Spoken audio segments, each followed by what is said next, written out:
La península arábiga, desde siempre una tierra de dunas, viento y arena. Después de siglos de un desarrollo precario, hoy en día la región es un ejemplo increíble de crecimiento y progreso, lujo y riqueza. Formada por 7 países, con algunas de las ciudades más cosmopolitas del mundo, la península arábiga es en la actualidad testimonio del ingenio humano, la habilidad de convertir un suelo árido y baldío en un oasis frondoso y fértil. Las ciudades más prósperas son sofisticados enclaves financieros, centros culturales de renombre y destinos turísticos mundialmente conocidos, enmarcados en arquitectura vanguardista. Y lo más importante, centros de trabajo para gente procedente de todo el mundo. Bajo rocas y arena se encuentra la fuente de esta riqueza: petróleo. Su explotación ha transformado la región, originando un nivel de riqueza sin precedentes en menos de un siglo. Durante siglos, tribus nómadas dominaron la península. Dependían de la ganadería y de la limitada agricultura que permitían algunos oasis, además de la pesca y el cultivo de perlas a lo largo de las costas. En el siglo VII se introdujo el Islam. Su profeta, Mahoma, nació en la Meca sobre el año 570 y empezó a predicar en el año 610, justo antes de emigrar a Medina en 622. Desde Medina, él y sus compañeros unieron a las tribus arábigas bajo el estandarte del Islam, creando así un gobierno religioso único, árabe-musulmán. Desde entonces, esta región continuó siendo eminentemente musulmana, gobernada por familias reales que, en diferentes niveles, han tolerado la cristiandad en sus reinos. Si bien hoy en día sigue siendo una religión minoritaria, los cristianos han estado presentes en la región desde el siglo I, como se describe en el libro de los Hechos de los Apóstoles, donde se habla de la conversión árabe a la fe. Tras la caída de grandes áreas de las antiguas provincias bizantinas a manos de los ejércitos musulmanes, un gran número de cristianos quedaron bajo el dominio árabe-musulmán. Cuando los mandos musulmanes expandieron su imperio a través de Asia, África y Europa del Sur, establecieron 3 condiciones a los conquistados: convertirse al Islam, pagar todos los años el impuesto yizia o morir en la guerra. Aquellos que rechazaban la guerra o la conversión se vieron obligados a aceptar el pago de la yizia. A pesar de la rápida expansión del Islam, con su avance en el siglo VII, muchos cristianos permanecieron fieles a su fe. El siglo XXI vive una creciente apertura hacia la diversidad religiosa que contrasta mucho con épocas pasadas. Aquí el cristianismo está experimentando uno de sus índices de crecimiento más elevados. En algunos lugares, las iglesias no tienen capacidad suficiente para acoger a todos los creyentes que acuden a ellas para las actividades litúrgicas. Este crecimiento ha llegado por los millones de trabajadores inmigrantes que inundan la región. Tan solo en los Emiratos Árabes Unidos, el 85% de la población de 9 millones de personas son extranjeros. Mientras que el petróleo impulsó el progreso, en la actualidad los servicios financieros, el turismo y las agencias inmobiliarias representan los nuevos factores económicos que conforman la región. Sin embargo, multitud de inmigrantes trabajan en condiciones precarias, como los beduinos del desierto, atraídos por la ilusión de un oasis. Estos trabajadores hoy en día llegan en búsqueda de abundante prosperidad, pero en su lugar se encuentran con una realidad diametralmente opuesta al espejismo que los atrajo hasta aquí. Creo suponer que alrededor del 70-80% de la gente que viene nunca llega a mejorar mucho su situación. Simplemente terminan frustrados y algunos sufren el rechazo teniendo que volver sin nada. Es una lucha porque creo que la sociedad misma está haciendo que todo sea siempre un poco más difícil para todos. Los asiáticos que llegan creyendo que tendrán una vida mejor deberían pensarlo 2 veces, ya que algunos, o más bien la mayoría, no están realmente preparados para venir. Algunos no han terminado sus estudios, otros no tienen la ética de trabajo necesaria, pero ellos vienen simplemente por la promesa de una vida mejor. Y esto es realmente, el problema empieza en los lugares de origen. El problema es la imagen de Dubái, la imagen que se proyecta en el mundo. Vete a Sadwa, vete a Kerala o a Maracawat o a algunos otros lugares donde las condiciones de vida son realmente miserables. En un espacio como este puedes llegar a encontrar 8 camas dobles. Y alrededor de 16 personas comparten una pequeña cocina y un pequeño retrete. Yo creo que este no es el peor caso porque en otra casa grande, bueno, no tan grande, me dijeron que viven 52 personas. Lo que te enseñan es, por supuesto, solo el lado bueno. Si quieres ver el Dubái real, lo mejor es que nos acompañes y nosotros te lo mostraremos. El maltrato de trabajadores y la falta de derechos es algo común en la península, aunque en general varía dependiendo del país. Las malas condiciones económicas en sus propios países a menudo empujan a los trabajadores a esta región para ayudar a los familiares en su país de origen. Para muchos, los bajos ingresos, por mínimos que sean, son mejor que nada.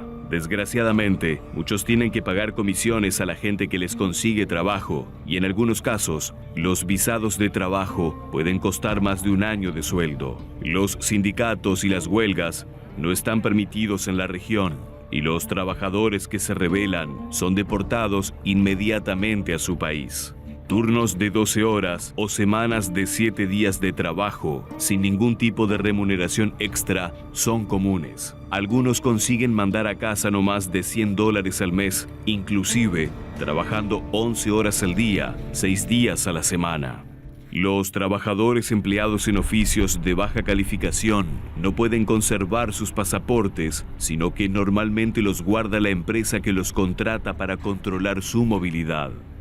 La gran mayoría de los trabajadores viven en campos de trabajo, grandes instalaciones con dormitorios y áreas comunes. Algunas empresas cumplen con las normas internacionales de derechos laborales, mientras que en otras, los trabajadores sufren condiciones miserables e inadecuadas. Esta situación empeora cuando a los extranjeros les caducan sus visados. En algunos casos, más de 14 trabajadores tienen que compartir una habitación de 18 metros cuadrados.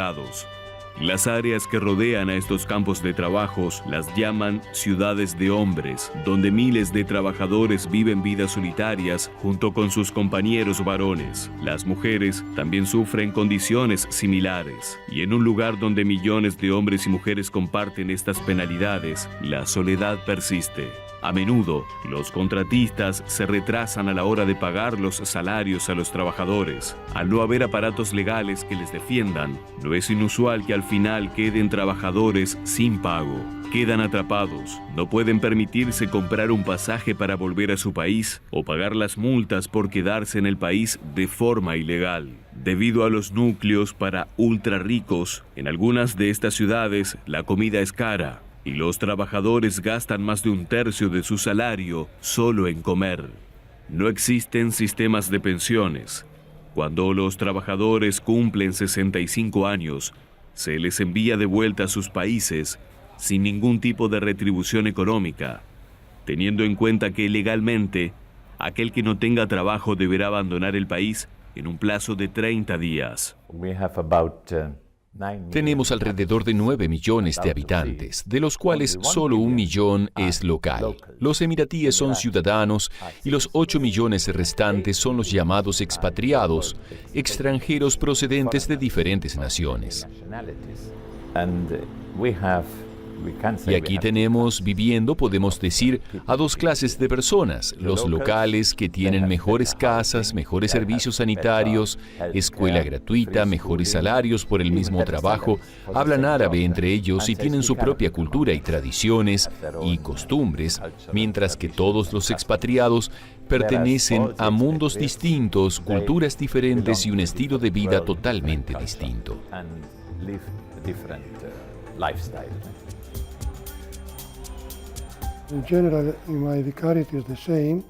Por lo general, en mi vicariato ocurre lo mismo. Las condiciones de algunos trabajadores son las mismas que en otros países del Golfo. Lo que se necesita es que cada gobierno implemente leyes que protejan a los trabajadores. No hay ninguna ley que proteja al trabajador, por lo que cualquiera puede ser expulsado en un segundo. Familias rotas es otro aspecto que los migrantes enfrentan alrededor del mundo.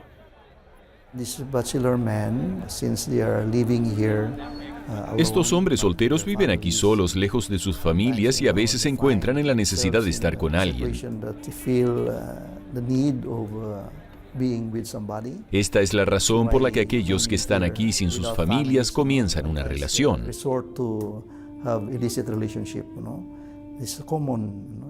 Es algo normal en los países de Oriente Medio por la soledad y la necesidad de tener a alguien con quien hablar.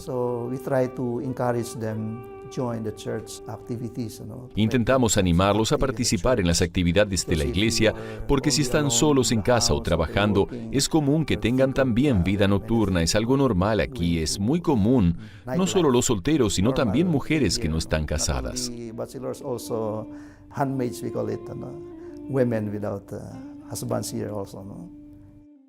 Frente a estas dificultades, practicar la fe es un reto. Aunque las relaciones entre musulmanes y cristianos son cordiales, abiertas y cordiales en la mayoría de los países, esta situación no se da en todas partes. Aunque técnicamente los cristianos en estos países son libres de practicar su fe y las autoridades religiosas locales lo permiten, la realidad es que hay restricciones. En toda la península está prohibida la conversión del Islam a otra religión, al igual que los matrimonios interreligiosos. Cualquier personal religioso procedente de fuera de sus fronteras necesita una autorización gubernamental.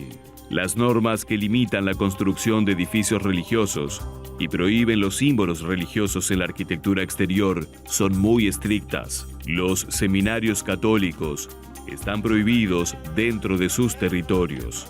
Y finalmente, de los 7 países, Arabia Saudita tiene los límites más estrictos en lo que a libertad religiosa se refiere.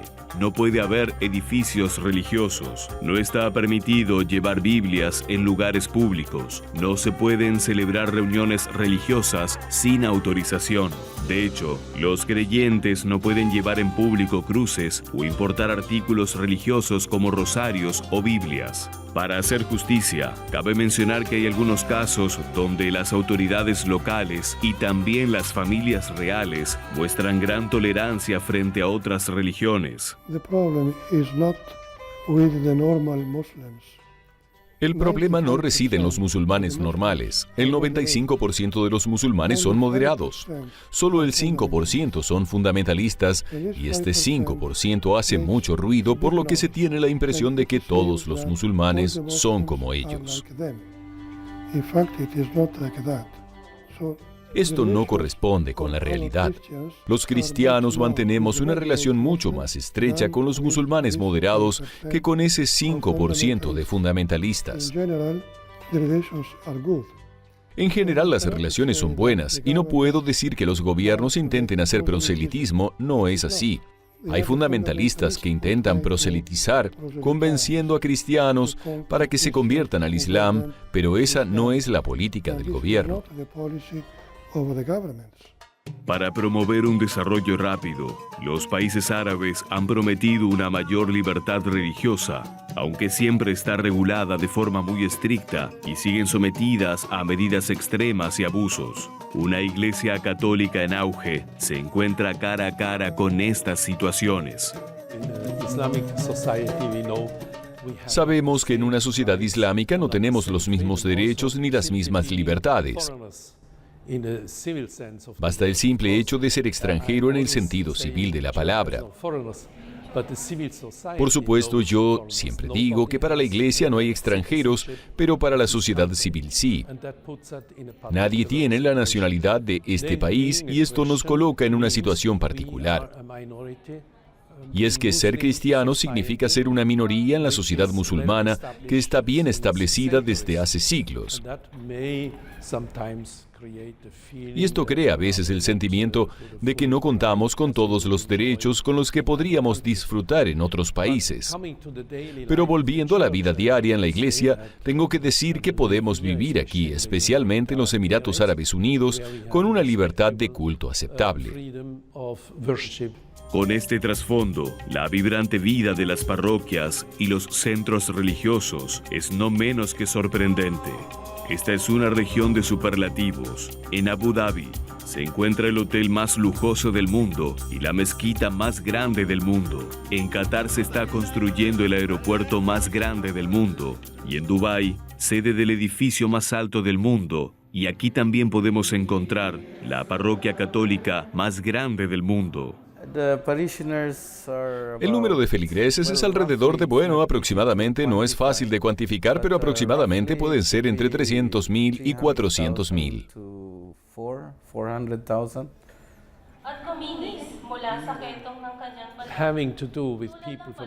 El tener que tratar con personas de diferentes culturas, lenguas y ritos es un reto especial para nosotros los sacerdotes y también para el obispo, porque estos factores pueden ser no solo enriquecedores, sino también fuente de conflictos.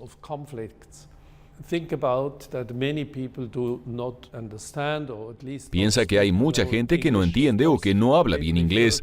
Por supuesto que prefieren, por ejemplo, que la misa se oficie en su propio idioma.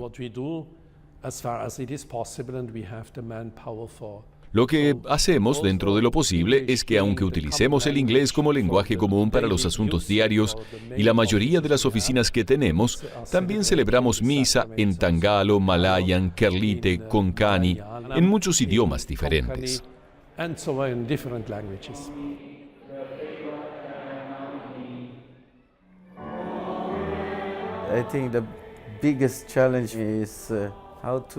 Creo que el mayor reto para mí es conseguir unir a todas las comunidades procedentes de todo el mundo.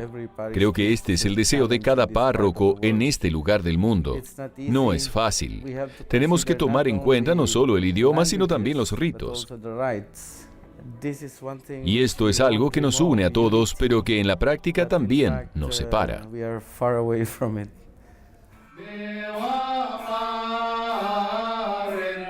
En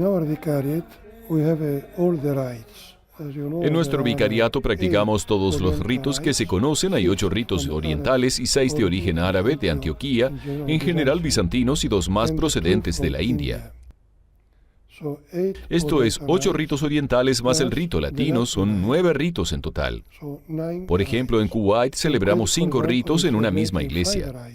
Celebramos misa en 12 idiomas, siempre en la misma iglesia.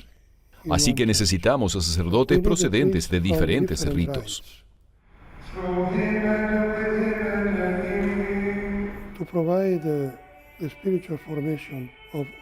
Para proporcionar la formación espiritual para todos estos ritos y a todas estas personas, necesitamos muchos más párrocos de los que tenemos. Otro reto no menos complicado es cómo formar, de entre todos estos ritos, una única iglesia católica. Así que sí es difícil unir a todas estas personas. Pero el peligro es tener iglesias católicas paralelas y no solo una iglesia católica, queriendo cada rito y cada grupo estar separado del resto y ser independiente. El reto es cómo formar de entre todos estos ritos una única iglesia católica que respete la liturgia de cada rito en particular.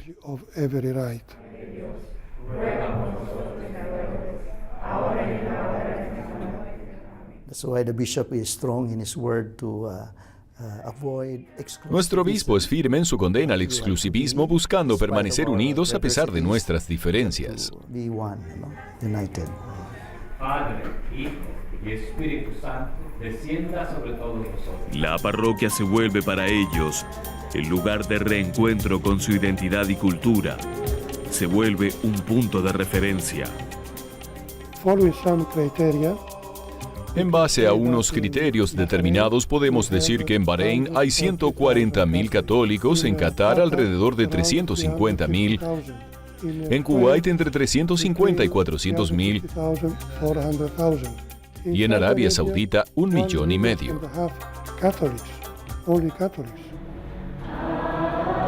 Con otro millón, en el Vicariato del Sur, la población católica en la península arábiga podría llegar hasta los 3 millones de feligreses. Con apenas 20 iglesias sirviendo a todo el territorio, construir más es un gran reto.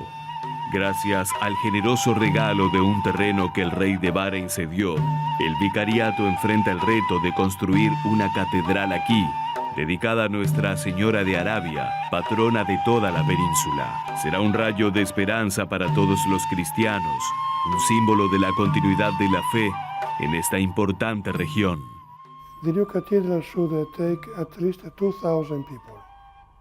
Besides that, La nueva catedral deberá acoger a 2.000 personas.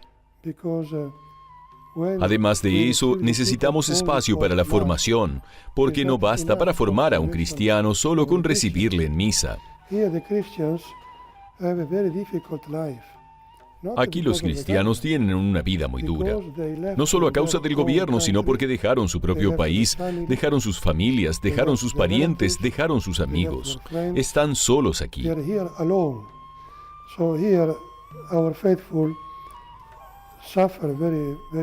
Así que como los feligreses sufren mucho, necesitan una formación espiritual especial que les ayude a perseverar, ya que de otra manera estarían perdidos. Muchos feligreses cruzan la frontera desde Arabia Saudita, donde no hay iglesias. Hay muchas personas católicas que vienen especialmente desde Arabia Saudita a Bahrein únicamente para atender los servicios de la iglesia y recibir los sacramentos, enfrentándose a muchos retos. Muchas personas vienen a Bahrein porque hay una iglesia establecida aquí. Aquí pueden rezar libremente, expresar su fe y cada viernes, créeme, cada viernes sigue llegando gente.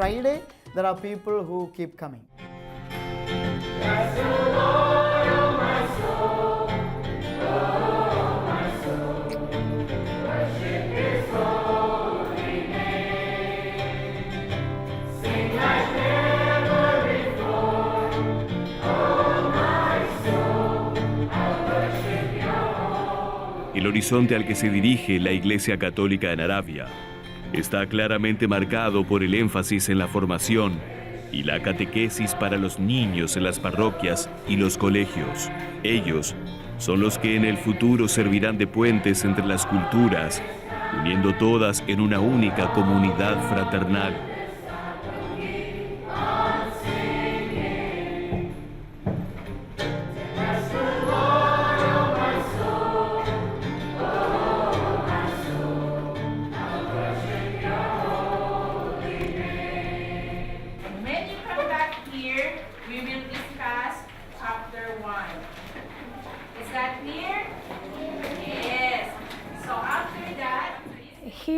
Aquí, teniendo una clase llena de alumnos de todos los países, están ahí porque ellos quieren estar, porque a esa edad la catequesis no es obligatoria, es algo muy divertido. Yo creo que es un ambiente fantástico para enseñar.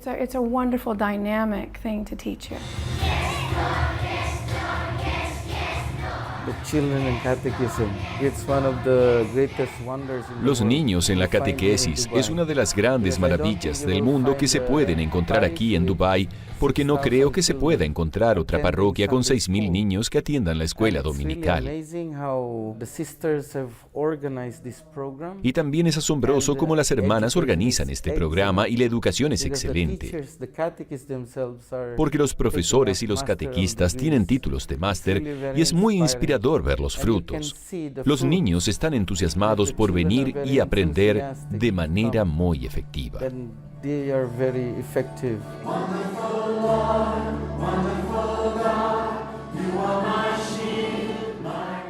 Es claro que la Iglesia enfrenta muchos desafíos en esta ancestral región en rápido desarrollo. Sin embargo, a lo largo de su historia, la fe ha enraizado y florecido en las tierras más inesperadas.